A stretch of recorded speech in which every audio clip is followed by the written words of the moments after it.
প্রিয় দর্শক শ্রোতা যারা যেখান থেকে দেখছেন সকলকে আন্তরিক অভিনন্দন এবং সালাম। আসসালামু আলাইকুম রহমতুল্লাহ। এই মুহূর্তে আমরা আছি ভোলা জেলার মনপুরা থানা ৫ নং ইউনিয়ন চর কলাতলি। এখানে ঘূর্ণিঝড় রিমালের প্রভাবে মানুষের অনেক ক্ষতি হয়ে গেছে, অনেক ঘরবাড়ি নষ্ট হয়েছে, অনেক ঘরবাড়ি উড়ে চলে গেছে, এমনকি ভিটেমাটিও হারিয়ে ফেলছে অনেকের মহিষ গরু অনেক কিছুই মারা গিয়েছে। আপনারা দেখতে পাচ্ছেন এই যে এই পাশে বিশাল মেঘনা নদী, এই নদীর মাঝে ধরতে গেলে মানুষগুলো বসবাস করতেছে। এখন আমরা বাংলাদেশ জামাত ইসলামের পক্ষ থেকে এই ত্রাণগুলো মানুষের কাছে পৌঁছিয়ে দিচ্ছি। অনেকে এখন পর্যন্ত অনাহারে আছেন, যারা হয়তো কয়েক বেলা না খেয়েও আছেন, এমনও মানুষ রয়েছে।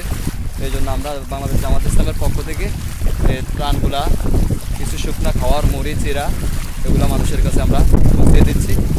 সকলে আমাদের